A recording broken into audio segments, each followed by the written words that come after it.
It's getting cut, so it doesn't matter either way. But it will get kept forever for our own personal enjoyment. Maybe that's the cold open. That's all this is. Personal enjoyment. Which, speaking of the cold open... Dylan and Andrew are back with an episode. What do they want? Are they up to no good? Find out when today's Wad Fam Chalk Pod begins, right now. Hello and welcome to the Wad Fam Chalk Pod. I'm Dylan Weaver. I'm Andrew Sabo. And we're back again talking about episode 159, The Homecoming. This is the part where you talk, Andrew. Yeah, I know. I was listening to one of the old episodes. I was like, Andrew, you always just say yes. And I'm like, because I don't know how to respond to that. There's not a good way to respond. That's why I make you do it. Correct. Affirmative. I agree. Whatever you say, Dylan. We're the captain of this boat. Oh, captain, my captain. So this episode is written by Paul McCusker and directed by Phil Lawler. It first aired on July 20th of 1991, and it is the final track on Album 10, Other Times, Other Places. There were 2 episodes in that aired in between this and Waylaid in the Windy City, but on the album there is only 1 episode between this and Waylaid in the Windy City. They just bump A Day to Life onto another album because it's worth having Homecoming connected to those 2. That makes sense. And I agree. Yeah, good call. Good call. Well done, Focus. Oh, good page. Good page. And so we have a no new characters in this episode, but we can address a couple things here. We have Officer Patrick O'Ryan. Voiced by Will Ryan. Yeah. He is essentially Harlow. Yeah. Well, no, he's like the Irish cop, isn't he? Oh, okay, yes, he is more Irish than Harlow is. Oh, yes. Yeah, no, you're right. What are you doing here? You're right. We've got a guy named Jeff, who Eugene Jeff. talks to. We do not know who voiced him. Nope. That's fun. The driver of the bus at the end is Walker Edmonston, which was very obvious to me listening. Dave Arnold talks over the announcer at the bus station, and Phil Lawler voices a construction worker. Really just, pulling from the bullpen here. Oh, yeah, and Dave Arnold's also a cashier. Like, it is just... We're playing with house money right now. Yep, exactly. Just all the analogies. All of them. Yeah. So, with all that out of the way, I'm going to go ahead and roll the promo. Yes, please. Next on Adventures in Odyssey. I want you off my property right now. Odyssey is in an uproar. Seeing you now is approximately 1.2 million years sooner than I would have preferred. Gotcha. Richard Maxwell has come home. Is this another trick, Maxwell? No. What's up his sleeve? Hear him out, Tom. Find out what happens on Adventures in Odyssey.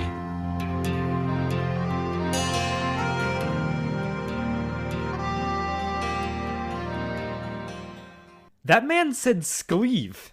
Ain't room in this town for the both of us, see? What you got up in your sleeve, see? What's going on here, Richard Maxwell? Why didn't they have him retake that? Yeah, he was just like, Scleave! Like, he stumbles over it. Yeah, like stumble is eloquent. Like, I think he runs into it, falls over, and then gets up, and then keeps going. Scleave! What's up, Scleave! Scleave! Odyssey, what are you doing? Also, the backing track was way too loud. You could hardly hear the vocals. You could, and also, it's weirdly Western. Yeah, that's what I was thinking. I don't know why this is a Western episode, but I guess. Like, meet you in the front of the, billiards hall at sundown situation. So yes, Maxwell is back, folks. Yeah, in proper Blackgaard fashion. Yeah, this episode has the cold open. Yes, sir. We start with Irish Officer O'Ryan talking to an unnamed person who is obviously Maxwell. Yeah, He's back in town. We had talked about this, I think, last episode. He was in the Campbell County Detention Center. So, Yes. is that juvie? So, I looked it up. Okay, good. So, juvenile detention center is juvie. Obviously.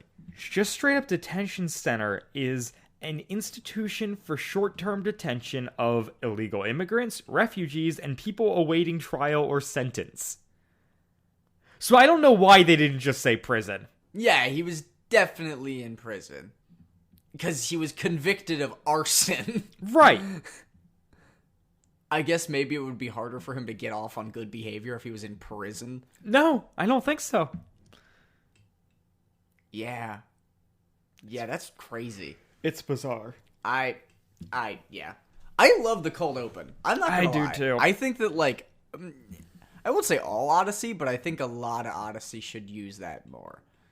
Just because, for some reason, it feels so much more atmospheric. Like, Yeah. it feels like, oh, I'm in Odyssey now. Like, it doesn't feel like there's a show that's about to start. It's, these are characters. We already know what's going on. Let's talk about it. Like... Yeah. And then it cuts to Right. You know, it's the whole TV show thing where it Right. just starts on a scene and then it Yep. cuts to the intro. Yeah. Which is a much more recent TV thing, I think. Yeah. Yeah, I think, like, well, I guess within the grand scheme of television, I think, like, The Office did that a lot. Did Seinfeld do that? That's what I was trying to think. Seinfeld didn't really have a theme song. No. Seinfeld was do. Yeah. Seinfeld. But Well, Seinfeld, and they always just put their little Seinfeld like logo in the corner. Like it wasn't Yeah. even like it took over the whole screen. Yeah. Just showed up in the corner while Jerry was doing his stand up. stand-up, yeah. So they kind of had their thing. Yeah. But, like, I think, like, obviously The Office did it a ton. yeah. Parks and Rec did it. Like, a lot of those, like, classic, like, workplace comedies did it. How I Met Your Mother did it a ton. Yeah. I don't really watch... Does Superstore do it? Yes. Okay. There you go. Yeah. It has become very much the norm, but I don't think it had been for a long time. No, I don't think it was by any Even means. reaching back to the 90s when they're doing this. Like, I don't necessarily know that it's the norm. But for those of you who know more than us, you Tweet know at where to us. find us. At WadFam Chalkpod. Everywhere. Even TikTok. That's a lie. Let's make a TikTok! Andrew, if you want to do that, that's fully on you, but I will not endorse it. Yo, Odyssey TikToks. Let's get it. We can make a dance. I mean, Christian TikTok's already a thing. Maybe this is how we get more listeners. Yo, maybe. Wait, Christian TikTok? Is that a separate app?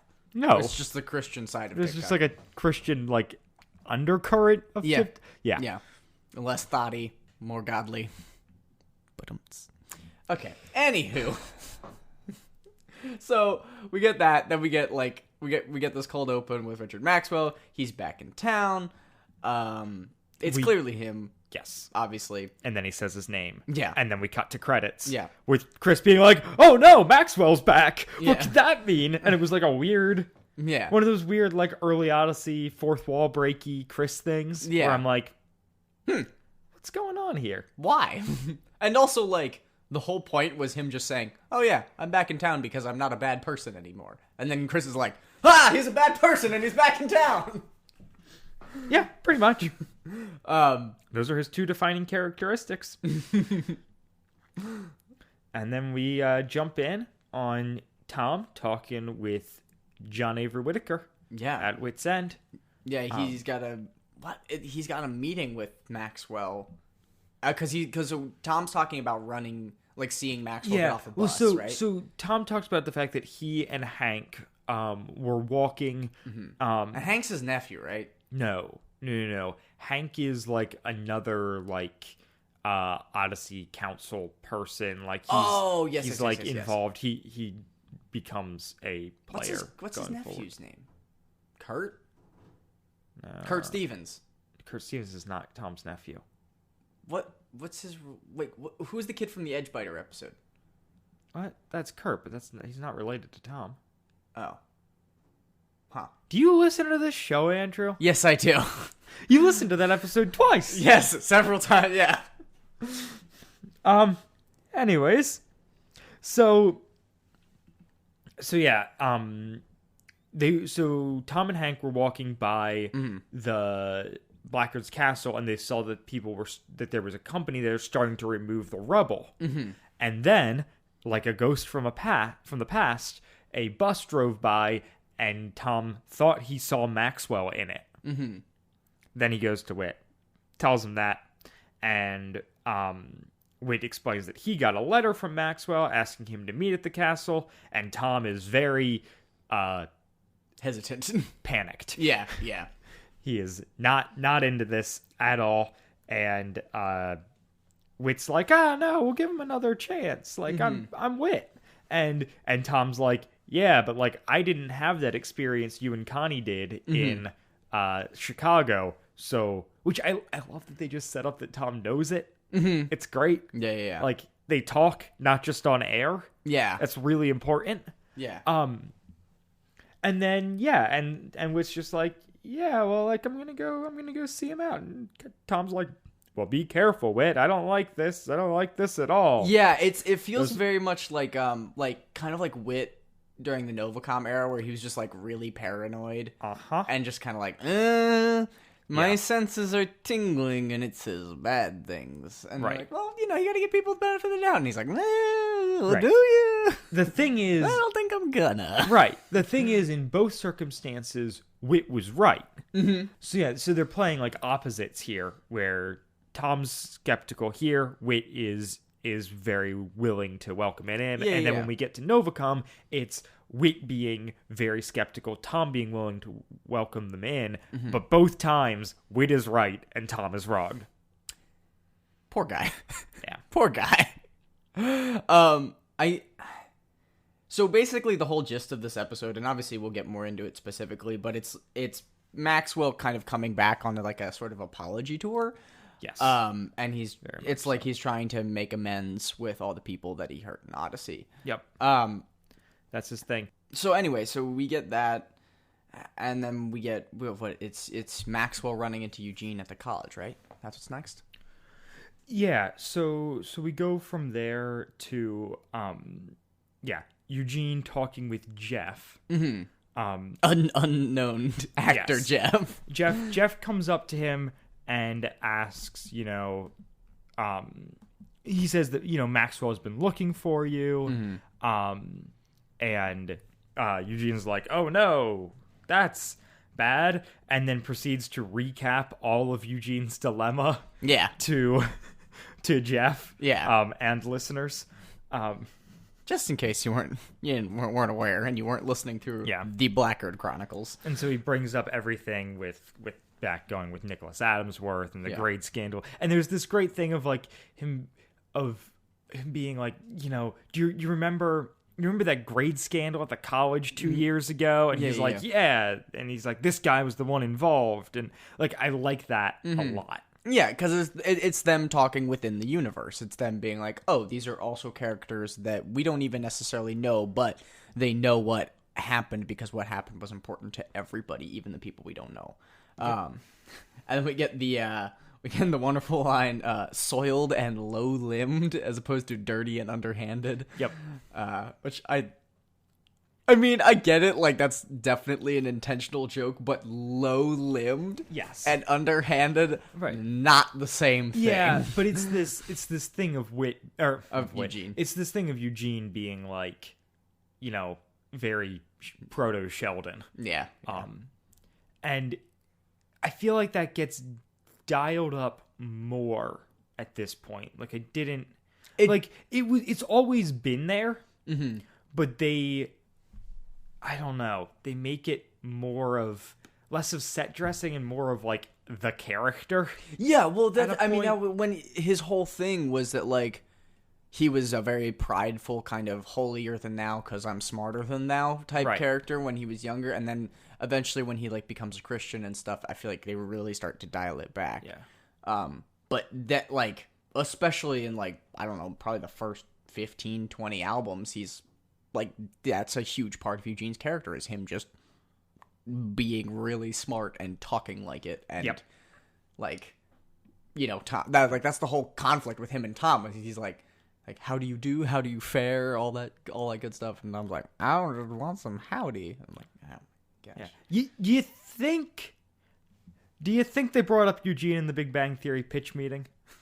I was gonna say, when you said it was Sheldon, I'm like, wow. Yeah, no, it's the same guy. Absolutely, like that whole, and I mean, it's a general nerd stereotype. Like this show is not original for it, neither is Big Bang Theory, but it is really funny. Yeah, how similar they are. Well, right, and also the fact that I like Odyssey quite a bit, and I cannot stand Big Bang Theory makes it even funnier.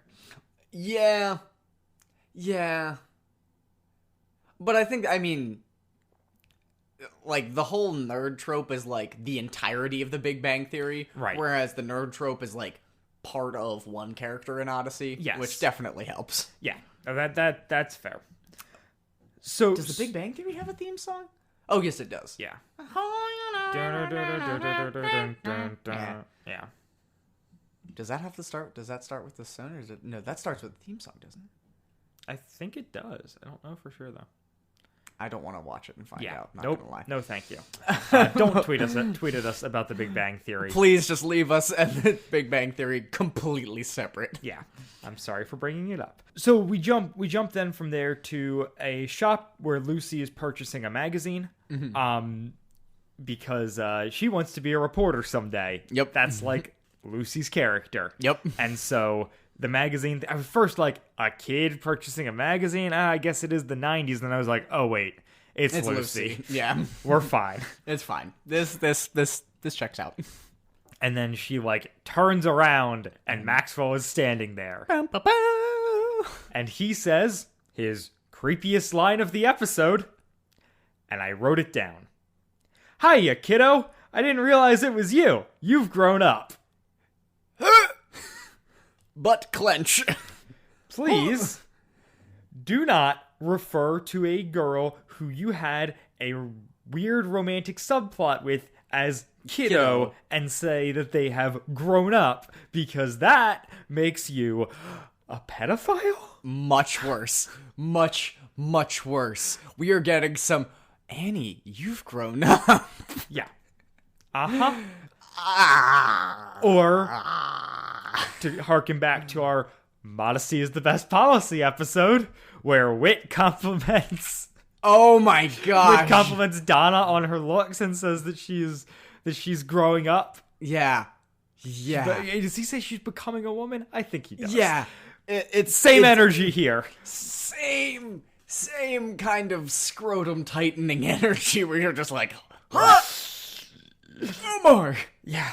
No more. Yeah. So Maxwell does not starts belong to try and say something, and Lucy just cuts him off and walks out, and I really appreciate that. Oh, yeah. Thank you for giving Lucy agency and not making her, yeah, it's great that she knows what she, like, yeah. She knows that she's uncomfortable and she responds accordingly to it. Correct. And in, like, definitely making the right choice by just being like, goodbye. Yeah.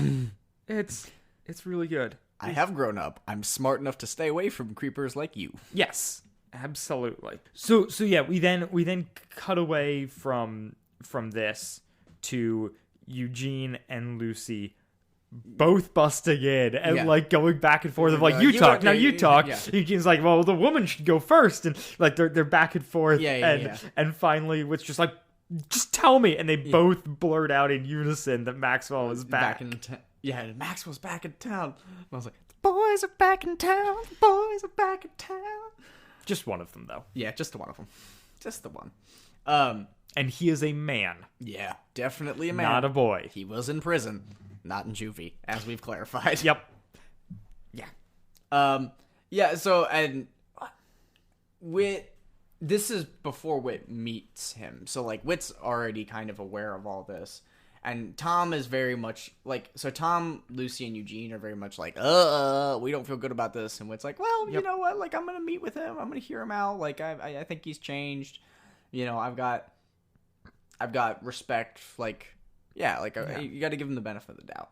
And Tom's like, they're tearing down the castle. Yeah. And Maxwell's here, like, something's afoot. Blackgaard's got to be behind this. Like, I'm not comfortable with it. I don't want you to get into anything with... Well, and it was established in Waylaid in the Windy City that Glossman still manages the property. So Blackgaard still owns the land that Blackgaard's castle's on. Correct. So, I mean, if Wit knows that, he knows that at least Blackgaard's aware of what's happening to his property, so he's not completely unaware of what's going on. Right.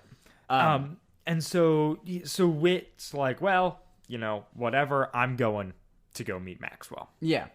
And so he leaves and starts walking over to Blackgaard's castle. Mm-hmm. We then cut to Blackgaard's castle with Maxwell there before Wit. Mm-hmm. And it's him talking to the construction worker and being like, hey, what's going on here? What's happening? Mm-hmm. Which is really great to establish that Maxwell isn't in on this plot. Yeah, he's like, there's no one around, and he is genuinely doesn't know. Yeah, yeah, he's there for the prerogative that he honestly confesses, which is he wants to begin a new life, and he's starting by making amends. Yep. There's really good sound engineering of just all of the background noise of the construction equipment to the point where like they end up walking away from like Wit and Maxwell after meeting there walk away because it's like too loud. Yeah. Which was really good. And so Maxwell wants Wit's help with his plan. Yeah. And then we cut to commercial break. Yeah. Oh no, what's the plan? What could Maxwell be up to? And we cut back and he explains that he wants to apologize to everyone he's wronged in Odyssey. Yeah. Yeah, he wants to apologize to everybody, and then he starts with apologizing to Wit, right? Yeah. Well, even before that, Wit jumps on as soon as he says he wants to apologize and is like, well, you need to apologize to God first. Well, it's he distinguishes the difference between apologizing and forgiving, and is like, look, like you can't just go up to people and say you're sorry. You also have to ask them to accept that apology. And he agrees to help out Maxwell, and then Maxwell does a really good, extremely humble, this just little bit of dialogue where or I guess it's really a monologue, where he apologizes to Wit in just a way that feels so genuinely sincere. Well, and it's also kind of in line with his character arc in the sense that like he was something, and then he started turning around, and then he suffered the consequences of his actions. And then we saw him Waylaid in the Windy City where, like, yes, he's still very much the person that he was before, but he's also different now, and he sees the world in a different way, and he's behaving differently, and he's not letting his emotions get the best of him. Like, he didn't it was a squirt gun. He wasn't letting it. Yeah, I would argue a little bit that in Waylaid in the Windy City, we see Maxwell he's changed in that he's not going to, like, he is taking control of his own life. Yeah. And he's not going to do stuff that's going to wind him up in prison and that sort of thing. But he's also self-interested. Exactly. And he's very vengeful. Like, he's doing this whole thing to get back at him. Just to, like, make Blackgaard get down on his knees and beg so that he can feel good. Yeah. So it's not... His motivations aren't pure, even though, like, we are starting to see the progress. But, like, I think that's kind of the beauty of it, is it's like, this guy didn't do a 180. He, like, turned in a moment of, like, rage, essentially, going back to the battle. And then so he suffered the consequences, and he learned from that, but he hadn't, his core person hadn't changed. Yeah. And then he is now back in Odyssey trying to right some of these wrongs, or at least acknowledge the wrongdoing. Well, and what like I think the whole gist is that he wants to start fresh. Like he wants to kind of, he wants to restart. He kind of wants to press the reset button on his life, and like he knows that he has to apologize before he can do that. And so then we get Wit talking about forgiveness and talking about like, well, I'm gonna forgive you because Christ forgave me, and I'm just like, yes, Wit, like, get it, like you know.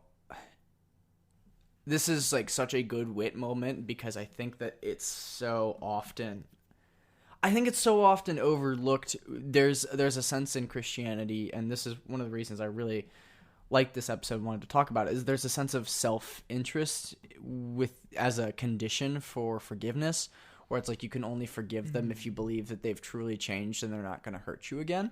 Right. And really, that's not how forgiveness works. Right. Forgiveness isn't about you not getting hurt again. Forgiveness is about you being Christ and saying, it's okay if I get hurt again because I've got God. And I think that's what we get from Wit here, with just being him being like, listen, I'm here for you, and I'm going to be God to you, even though like people that I love and respect are kind of suggesting I don't. And then that's how, I mean, this, and then we see the episode progressing where, so after this meeting, it goes to it's Wit and Maxwell in Wit's office after he's apologized to Connie. Yeah, there's one thing I kind of want to hit on before we move on. Go for it. Not to bring things back, but it's the one point that I don't know. I'm mixed on it in this episode. Go for it. And it is, so Maxwell has that great bit where he apologizes, and then Wit says that he says, I forgive you, and Maxwell's like, oh, you do? Like, that's great. And Wit says, I don't have a choice but to forgive. And then kind of goes into this thing about how much forgiveness is part of his faith. And it struck me oddly in this moment, but I think it gets better fleshed out, especially as we see the journey that Tom is on later. But it is, what I don't like is the kind of hand-wavy, slip it under the mat kind of thing that saying I don't have a choice but to forgive kind of does. Yeah. Because it doesn't make Wit look more sincere. It makes it seem very mechanical. Yeah. Like, regardless of what Maxwell says, he has asked, therefore Wit has to forgive. Yeah, it's very transactional. And which is so funny because he was just saying that it's not transactional. You've asked and I don't have to forgive because right, like not everyone is necessarily going to they're forgive, not ready but for you that. have to ask. Yeah. And then he's like, well, you asked, so I have to forgive you. Yeah. And transactional is the right word, where I was like, I don't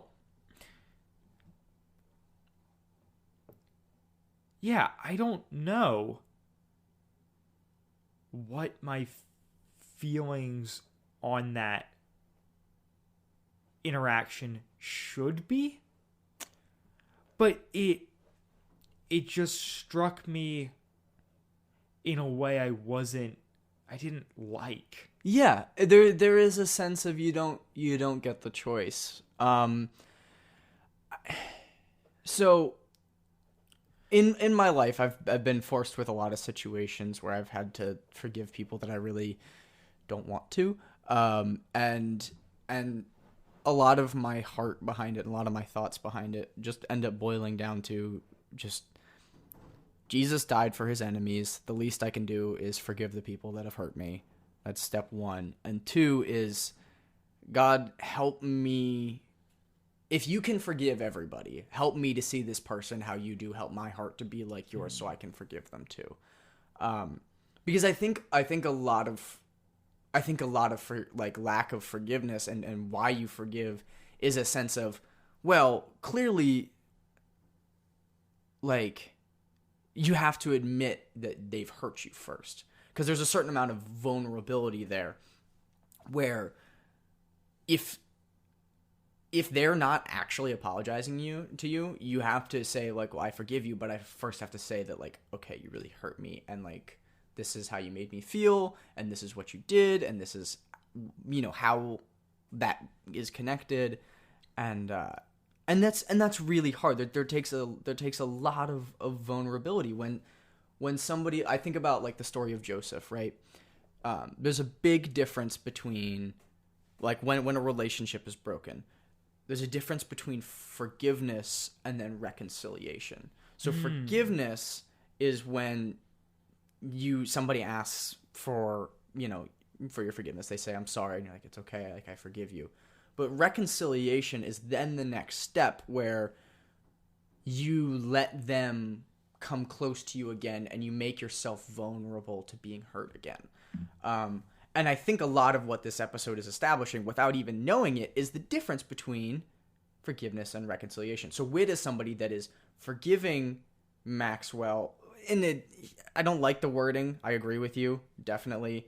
But then the next step of reconciliation, he is beginning to do that by saying, like, right, okay, like, I'm choosing to believe the best about you. I'm choosing to support you in this. I'm not going to distance myself for my own preservation, even though you have hurt me. And then we kind of see that from Connie. But then when we start talking about Eugene and Tom, we get less forgiveness and then a complete lack of reconciliation, where it's like, well, I kind of forgive you because you did say you're sorry, but also, like, I'm keeping you at definitely at least one arm's length because you're not a good person and you are going to hurt me again. And that's what I mean, I really like this episode for that, because Eugene, obviously, like, no, we can move on to it. Like, Eugene he's not a Christian at this point, right? Correct. Which I think is really powerful, because then when he apologizes to Eugene, Eugene's kind of like, well, I kind of conditionally forgive you. I forgive you in the sense that, like, I acknowledge that you did something wrong. And it's very academic. It's very sterile in kind of emotion, and it feels a lot more like transactional. Like, it's kind of like an obligation where he's like, well, under these terms, if this is what forgiveness means, then sure. Right. But it's supposed to feel that way. Mm-hmm, because, like, with Whit, I think it's a weird lapse in writing, where, like, I don't think that part is well written, and I think it comes off in a poor way. With Eugene, you can see the intentionality there. Yeah, where exactly. They're like, this is a person who is on his own journey and who doesn't have a Christian perspective on forgiveness. Yeah.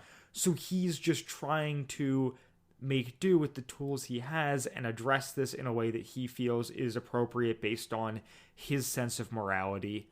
And it comes off very differently from what Whit does and what Connie does. Yeah. And Lucy. Like, it has a different feel to it. And I think that is a real testament to the show. And and I think what we get with Eugene is there's the secular perspective on forgiveness is a lot more about kind of closing the book of what has happened, and a lot less of just saying, like, oh, that's the end of one chapter. This book is still going on. It can still happen in the future. Right. Like, yeah, maybe Eugene doesn't have that distinction that you do between forgiveness and reconciliation. Yeah, exactly. He's thinking, well, like, I can accept this apology and forgive you, but, like, things can't go back to normal. Yeah. Is very much how Maxwell feels in this. Because because a lot of what we hear in Eugene's dialogue is him being super upset about him hurting, was it Nikki, the kid? Yeah. And like that's where which a lot of the feelings are wrapped up in. And I appreciate Eugene so much in that he's like, you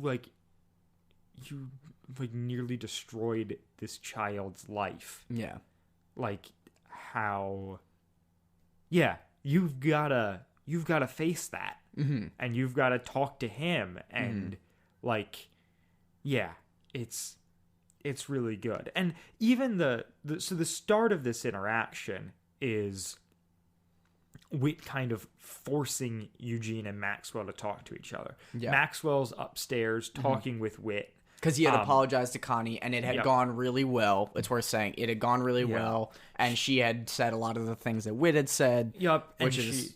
she had cried. Because Connie's a and- Christian. Right, and talked about Whit's same ideas on forgiveness. Yeah. And there's this thing in this episode of we're kind of told that the reason Whit and Connie accept this so easily versus Tom and Eugene and Lucy is that Whit and Connie got to spend time with Maxwell in Chicago. And while I like that detail, I don't think Maxwell in Chicago was that big a turn. Yeah, as I we think talked about in both that episode and this one. He was still basically Maxwell. He just happened to be that joke I made about he's not an angel. He just happened to be on the side of the angels this time. Exactly.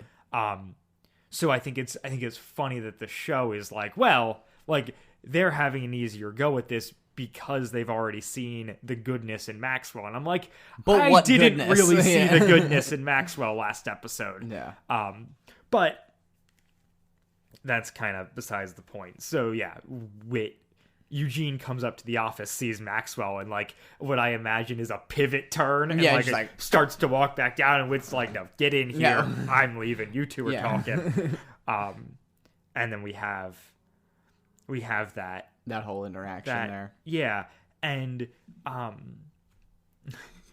Eugene has this incredible comedic line of he's like, "Well, Mr. Maxwell, if I must be so frank, I'd like to say that seeing you now is approximately 1.2 million years sooner than I would have preferred." Yeah. Which is quite funny. And we even see, so with Eugene's forgiveness here, it is a fairly shallow forgiveness because he sets up all these conditions in which that he's willing to forgive, and then Maxwell's like, "So is that a yes?" And Eugene's like, "Yeah, it's a conditional one." And Maxwell says, "I'll take it." Yeah. And Eugene responds, "If it wasn't locked down, you'd take it." Yeah. So he immediately makes this joke after their handshake, we're quote unquote good now. Yeah. He then makes a joke claps about back, Maxwell yeah. being a thief. Yeah. And it looks bad on Eugene, but I think it's really good writing to be he's forgiving Maxwell because Maxwell is asking this, and because of where Eugene's at, he's like, "All right, I forgive you, but that doesn't really change anything. Yeah. We're still the same, but I've said it." Yeah, so it's...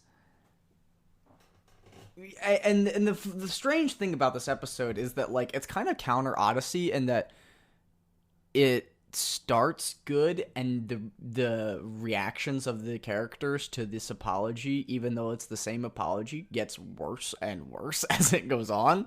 It starts really good with Whit. It's good with Connie. It's which we mediocre. Don't hear any of because they did not want to pay Katie Lee this episode, I assume. She's too expensive. Yeah, I mean, they already had plenty of characters in it, and we didn't really have time for it anyways, but I do think it's funny of just and that happened, and it was good. right. Well, because we've talked about it of Connie isn't quite a series regular here. Yeah. She's just kind of a guest appearance. Yeah, she's an atmosphere. And so she doesn't have to, like, she can be mentioned without showing up. Yeah. Which is not the case now. Not at all. And it's like, it's kind of like halfway. And then when we move on to like Maxwell apologizing to Lucy, and when he apologizes to Tom, it just gets worse and worse. Yeah. So him apologizing to Lucy is the next scene. Yeah. Whit had communicated with Lucy's parents to set up a meeting between Maxwell and Lucy, which is, I think, a good way of going about things. Yeah, involving the parents and just being like, we're all of keeping that. this above board, and Right. like I'm trying to be a good person here, do good things. I'm trying to like my mom uses the phrase like I'm above reproach. Like there's no way you could look at this and think that there's anything nefarious happening here. Whit is chaperoning it. He takes a step back, but he's still like present. Yeah. It's a good way of just setting up boundaries and stuff, and not being like, and then Lucy and Maxwell like went for a walk in the woods, and Maxwell apologized for everything, and like No. I like that They were creating a safe environment. that everyone's aware of the problems here. Yeah. And are not just like, well, we're just going to ignore them because he seems like he's a good guy. Oh, and like, yeah, well, and the fact that like apologizing to a middle school girl is going to look the same as apologizing to adults. Yeah. Like, So, and Lucy's still very much hurting. Like, she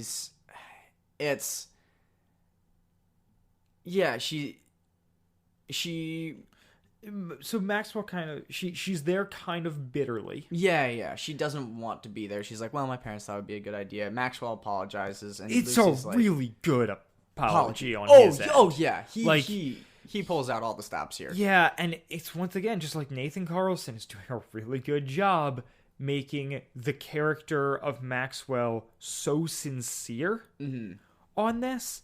And I think something I noticed in this episode is, and even in Way Late in the Windy City, like they have cut back Maxwell's like hippie slang way of talking a lot. Yeah. Like he's still got the hi-yas. Yeah. But he's not nearly as like the old Maxwell was such a smooth operator. Yeah, he's like He was like real one of those, slick and slimy and just kind of like one of those like old timey like play a street carnival game and I'll steal all your money situations. right. Right. Whereas now, like all kind of that fake charm is kind of gone from him. He's not nearly. He's playing it sincerely rather than manipulatively, and they do a like vocabulary change to echo that in a way that I think really works. Yeah, I really hope that was intentional. He still feels like Maxwell. Yeah. But they took off some of that sheen. Grease. Yeah. Yeah, he it feels like Maxwell took off the mask. Like Maxwell, clocked out from being a weasel and now he's Maxwell. Right. And and you really get this in this really good apology. And Lucy's definitely, like I said, she's still very much, she's not quite ready to forgive him. She's there kind of resentfully. Yeah. And so he lays all this stuff out and she's just like, look, there's some things you just can't make up for. And she starts crying and Maxwell tries to comfort her and you hear her like basically like jerking away. Yeah. Like he like that thing Like, where like he you go to reaches check, out and she like jerks her shoulder back and she's like stepping back as like he's trying to comfort her and then she just ends up running away. Yep. And Whit comes over and is just like, Whit's clearly somewhat like broken up and mad that this didn't work out. Yeah. And Maxwell is like so much better here where he's just like no, like I tried, but like I get it. I suck. I screwed up. Yeah. And like I'm okay with the like he throughout all of this I think the reason maybe I have that issue with Whit being like, well, yeah, I have to forgive you, is throughout all of this, Maxwell is not coming into any of these interactions expecting to be forgiven. He is very much, he's like, this is something I need to do, but I am not badgering you into forgiving me. Yeah. I will accept whatever you say. Like, it is this really good approach to the forgiveness where he's just like, yeah, he's not. There's a thing in counseling when they talk about confrontation where it's if you're confronting somebody and you're coming at it, especially because, you know, from a Christian counselor perspective, if you're coming at it from a God-centered place with a God-centered heart, how they respond is their own, is coming from their own stuff, their own issues. And I think that that's what this situation shows, where it's like, even if Maxwell's really not, like, you know, professing to be a Christian, he's definitely coming at it from a Christ-like perspective in the sense that he's humbly trying to make amends. Like, I think that humble is the biggest thing when it comes to making an apology. Is like you said, like, he's not expecting to be forgiven. He's just saying, like, I did a terrible thing, and I just need you to know how incredibly sorry that I am. Right. And I'm going to ask you to forgive me, please, because I know how much I messed up, but I also understand that forgiveness is not easy. Forgiveness takes time, and also reconciliation is a whole nother step that is longer than that. And I, like, it's still, he still has this view throughout it, which I think is really important to his character in this episode, where he does not feel as though he deserves anyone's forgiveness. He came here to apologize, to go around and tell everyone he's sorry, and Wit explained the forgiveness thing, so he's doing that as well, not fully understanding it, but he does not ever expect their forgiveness.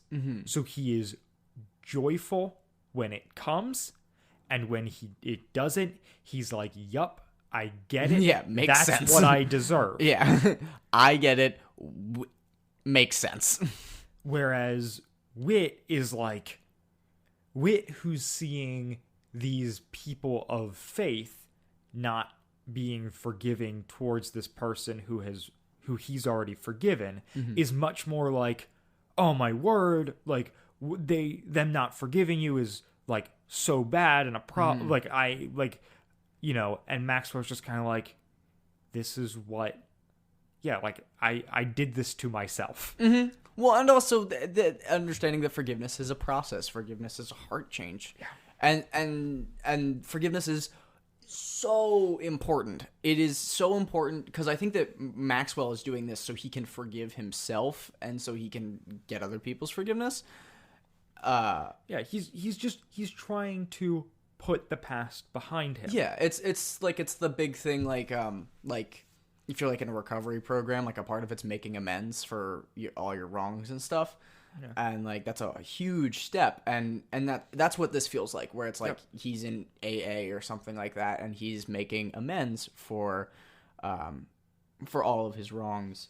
And like I said, like, a part of making amends is you have to forgive. Like, this is a part of forgiving yourself and moving on, but also you have to understand that how they respond to it that's their own stuff, right? And you aren't really responsible for that as long as you're operating within, like, a humble, you know, Christ-like heart.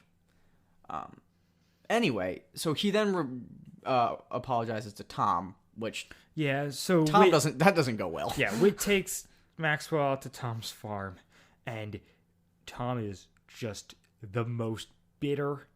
He is on edge. They're out in the barn. He snaps at Wit in a way of like, I know you think that, like, everything's better now, but like, he did so much to me, and you're just bringing him out here like everything's good. Like, Tom really goes off towards Wit, which I think is, once again, like, just this staple of like how good a friendship they have. Because they're equals.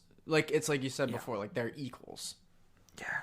And so, I want him out of this barn and off my property. I don't care what he came here for. Walker Edmonston is killing it here. Yeah. I don't care what he came here. Like, his delivery is so good. You can tell. Biting. It's, like, super bitter. Yeah. It is so bitter. Well, and it's scored really well. Yeah. And Wit's, like, pushing back against Tom and being like, look, like, you gotta take him, like, we gotta do this thing. And Maxwell's just kind of like, no, like, I can tell when I'm not wanted. Let's go Wit. Yeah. Yeah, and another point that I kind of want to touch on, because I think this episode does a really good job of talking about it, is when you don't forgive the people that have hurt you, it hurts you more than they hurt you in the first place. Because living with unforgiveness is so incredibly bad for you. Like, living with unforgiveness of yourself, like not forgiving yourself for your mistakes, is so bad because you'll never confront the issue, you'll never heal. And living with unforgiveness for others will always tie you back to all the ways that they've hurt you, and you will never be able to heal and move past it in that respect as well. And I think that that's what this episode shows really well, because we get that, and then we've got Lucy coming back later being like, I've done a lot of soul searching, like praying, and like, I'm gonna forgive you. Yeah. I know I have to forgive you because God forgave me. Like, there's I think the Bible verse in this at the end is like, forgive us of our trespasses as we forgive those who trespassed against us, like from the Lord's Prayer, which is huge. Like,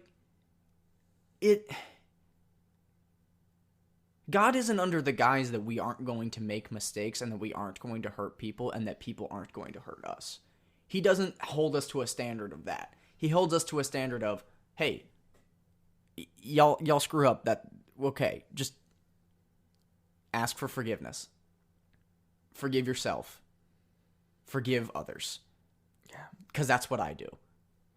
And that's what we get here. And it's so good because Lucy is somebody who received a genuine apology, went through the lack of forgiveness process where she's clearly very much hurting. I mean, she ran away crying for, gosh sake. And then she wrestled with it. She confronted it. She realized the way that she was feeling is important, but it also needs to be checked with what God thinks and what God sees. If you want to forgive somebody, it doesn't come from not hating them anymore. It comes from seeing them how God sees them. Mm-hmm. Like, if you want to forgive somebody you don't think that you can forgive, that's how you do it.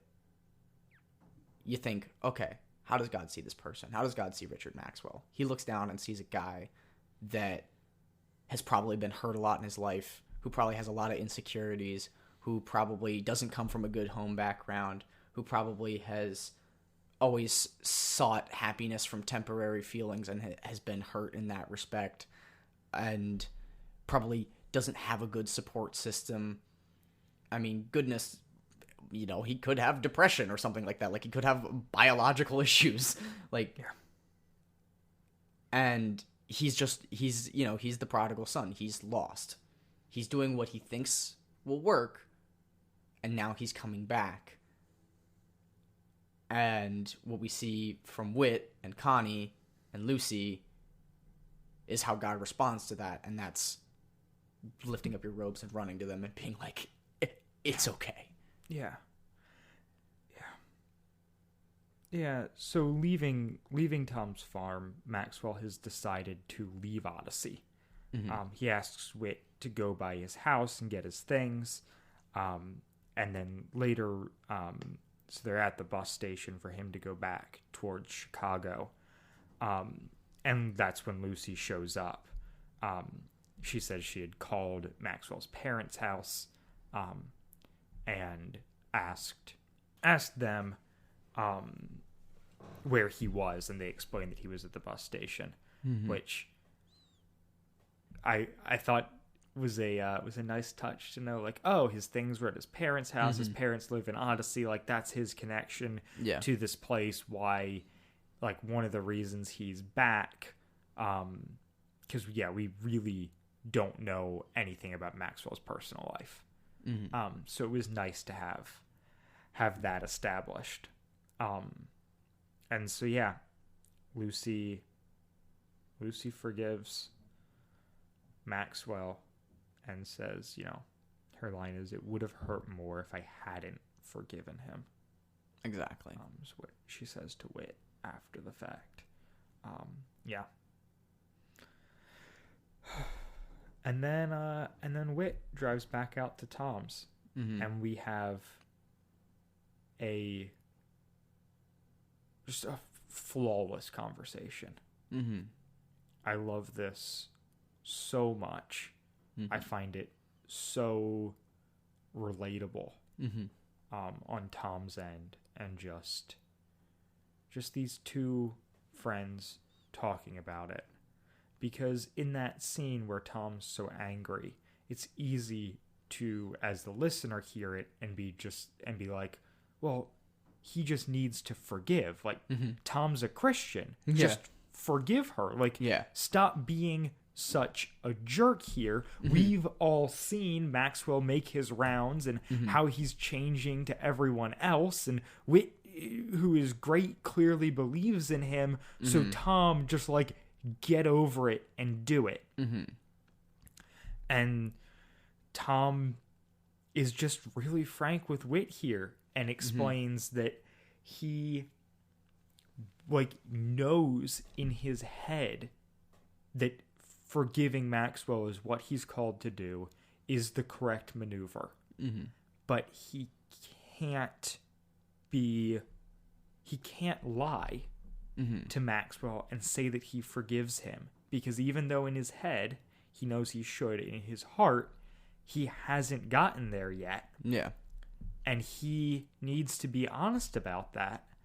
And I appreciate that. I really like that so much.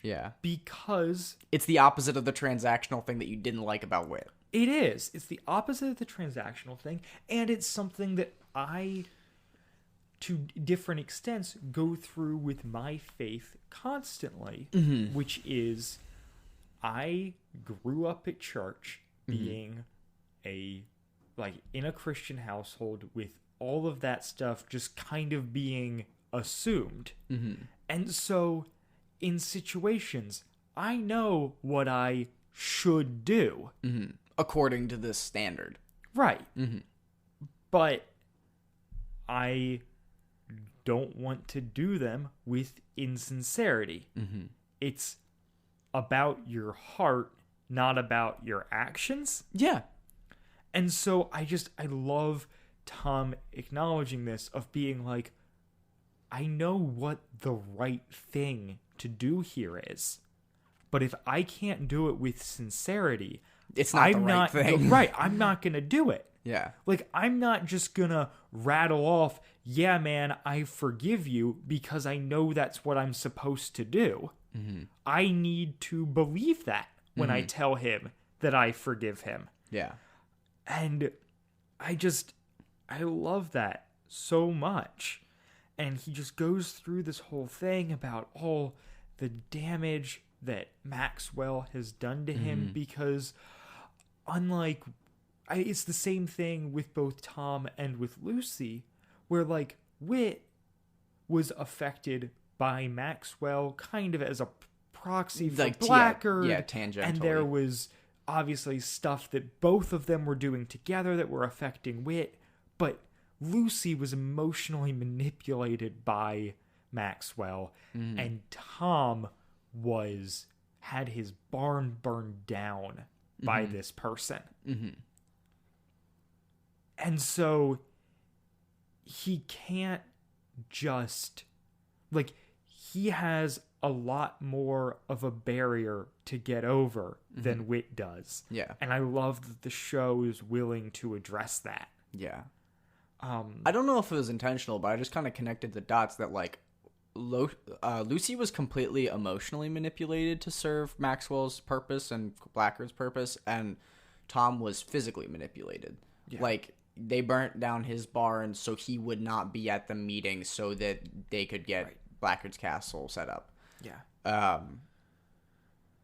And yeah, I mean, that's exactly like what you're saying. Like, I think that, yeah, we think about resolution as kind of a one-step thing, when really it's kind of, it's all like, I always think of it like grieving, where it's like there are so many steps to acceptance. And like, I think that forgiveness has just as many steps, because you've got, like, to truly forgive somebody and to be reconciled to somebody takes a daily discipline, because the hurt doesn't go away when you forgive them. Yeah. And I think that that's something that, like, with Whit, his hurt was less. With Lucy, her hurt was more, so she wasn't able to forgive him right away. And to be honest, I'm sure that Lucy's going to go home and still be a big mess, and, like, seeing Maxwell is going to still be a complicated thing for her. Yeah. But yeah, we don't get the impression that everything's chill with them and they're just going to be friends again. Yeah.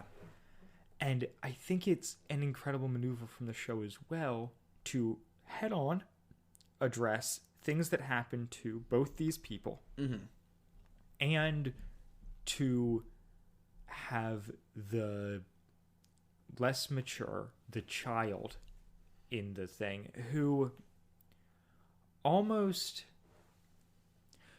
Tom had physical damage done to his property, had, the lives of his animals endangered. And I don't want to minimize that, but I think what Maxwell did with Lucy was maybe even more nefarious.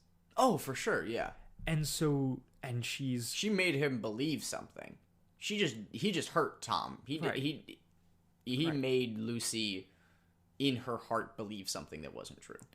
And so I think the maneuver of being like, and she's the one who can come around, is really interesting, because it would be so easy to have, like, well, Tom's the adult, and at the end of the day, his property was destroyed, but, like, he can get over this, whereas, like, Lucy is a child and was, emotionally wrecked by this man. Yeah. Like, she's gonna hold on to it.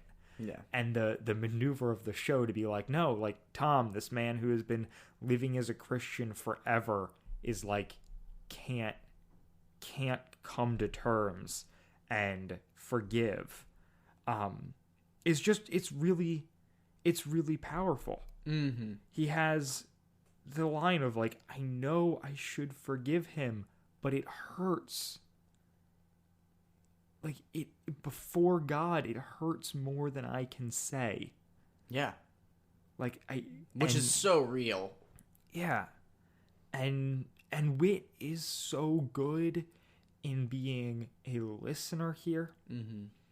In engaging with Tom with where he's at, but not being like, well, just forgive. Right.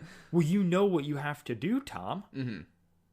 Instead, he's almost silent and just kind of chimes in. And they talk about forgiveness being a process. And Tom ends it with asking if Whit would stay there and pray with him. And just this prayer that goes out on where, Tom's just, praying that he can, like, that he can do that thing you were talking about earlier of, like, the grace of just, like, being able to forgive Maxwell because he was forgiven. And yeah, it's such a cool episode. I feel like that kind of minimizes it in a way. But No, like, it tackles a very complex idea that is very mature, right, in forgiveness, and it's a kid's show, and it does it really well, and it covers all sides of like all facets of it. We've got Connie and Whit, and then we've got Eugene, which comes at it from a more secular perspective, which is a little bit more conditional and distant. And then we've got Lucy, who's a kid and rejects it, but then comes back around. And then we've got Tom, who rejects it, but also knows that what he needs to do is forgive him, but he's accepting the fact that forgiveness is a process. And it's unpacking, whether it knows it or not, which I hope it does, it's unpacking a lot of different things about a very, very complex but critical part of being a Christian, which is forgiveness. And it's something that it also humanizes these villains. Mm-hmm. It is grappling with the repercussions of things that happened. Yeah. And taking a evil henchman caricature thing and making him a human who has feelings, and making these people have to reckon with the fact that he is a person. Yeah.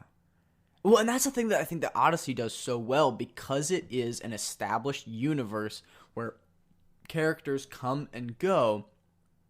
It's not like a TV show where the superhero gets killed, or like the bad guy gets killed, and then it's just moved on to the next bad guy.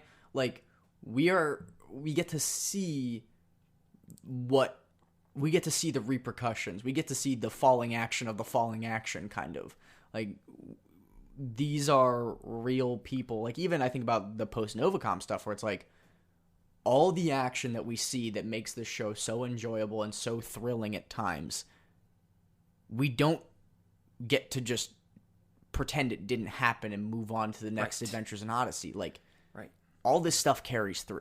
Yep. And I think that's when Odyssey's at its best, is like we've said so many times on this show, where it's like, this is a continuous universe with these very well-established, well-written characters, and it allows them to do stuff like this, which and unpack and educate and on something that's super important. Like, I mean, if you can't tell, I'm big on forgiveness. Yeah. And I think that it's a big part of Christianity. Probably bigger than a lot of people are willing to admit or comfortable admitting. Because forgiveness is a lot scarier than not forgiving. Mm-hmm.